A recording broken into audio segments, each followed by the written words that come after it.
Hi everybody, welcome back. My name is Lee Smart. I'm here with the Second City, and I'm actually present in the Careego offices here to do some more podcasts. We had such great success with the ones we did last time, and we're excited to get into some more interesting topics about careers and what Careego can help us with here. We're joined once again in the Careego's offices by the lovely and talented Diane Cobbold. She is the English Content Manager and online moderator here at Careego. How you doing, Diane? Greatly, thanks. Great to see you again. I love your red shirt there. It's time of year. Yeah, it's true. It is. It's true. We're painting a picture for the people listening in. That's right. So today we're going to talk about things that range from career health all the way through to immigration and people coming in from abroad, and also, people finding jobs in difficult economic times. We're going to touch on a lot of different things, but I think our main focus today is going to be career health and talking about what we can do to manage the health of our careers. So with that in mind, why don't we just start off, I'm going to make this statement, then try to capture the essence of what career health is. So here it is. My career's not the best, but, it's okay. So I'm just going to keep on doing what I'm doing and, see what happens. What do you think about that? Well, if someone's satisfied with that, that's their personal choice, by all means. But that person didn't sound so satisfied. So they really want to figure out why their career isn't healthy, because not all careers are. Yeah.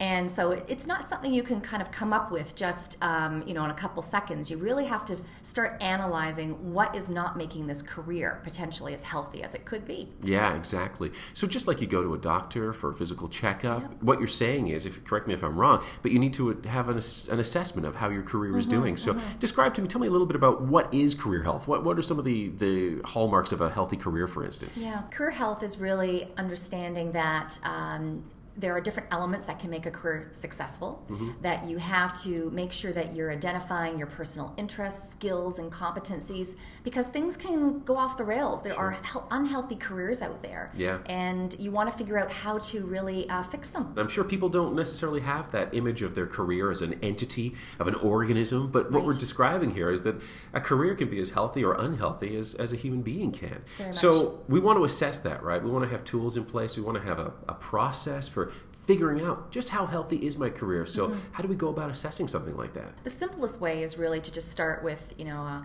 pen and paper and to write down for yourself all of your skills that you have on the job, what type of positions have interested you in the past, what your values are as it relates to different positions. And just make a quick list of all those different things. That's great. So there is tools. There are ways to go about this. So it is like this checklist you're talking about. Just like you'd go to a doctor to get your semi-annual or yearly checkup, you want to do the same thing for your career. So this obviously relates directly to managing your career. If you can assess the health of your career, if you can know what's working for you or not working for you, you can affect change on those things. And that's what management's about, right? Exactly. Okay, good. So let's talk a little bit about our networks. We talked last time in the last podcast, for those of you paying very, very close attention, we talked about networks and how people perceive them and how we felt about them, and that we all have them, right, Diane? So how can we use our networks how can we leverage them to help us with the health of our career? So I think, people know us from different aspects of our lives, our family, our friends, our coworkers, etc. And your networks truly do want to help you. I really do believe that. Yeah. Sometimes they just don't know how or what type of help you need. So you have to, first of all, understand what you're seeking from them.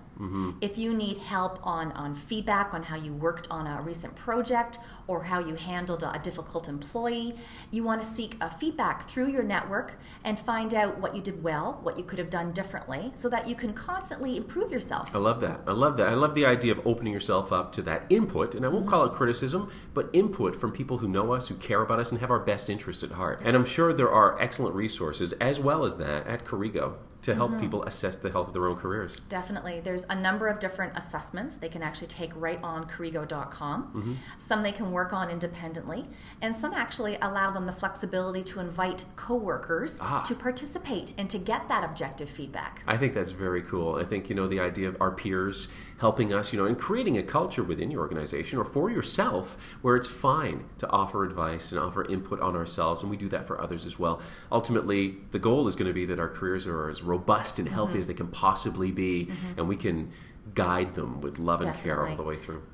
Many people are used to hearing knowledge is power. Yeah. So the more you know about yourself by doing a self-diagnosis, the better.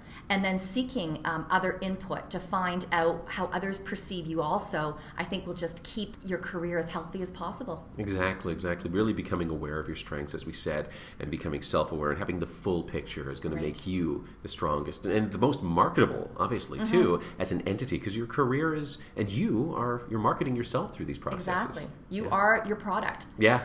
And if you don't know how this product works, what the key benefits, features, what differentiates it from the other products out in the marketplace, how are you going to sell it effectively? You look like you're game for a little game. So what I'm going to do is I'm going to throw out some words, and we're going to do a little free association here. I'm going to say a word that has to do with career management, with career health, and I'd like you to say the first thoughts that come to mind. All right? Are you ready? We'll try. Let's go for it. Here's the first one. Achievement. Setting goals for yourself and making sure that you are successful. Excellent. All right. Coaching. Seeking out mentors throughout your career, making sure that you have someone to help you. Great. Analysis. Taking time to identify what your personal interests, skills, and competencies are. Excellent. Guidance. Seeking out people through your network that can help you progress to wherever you want to go next. Excellent. I love it. You scored 100%. Yay for me. Hooray for you. Diane, once again, thank you for being with us today. It's always such a pleasure to get your insight and your expertise on these topics. Thank you so much for being with us. My pleasure, Lee.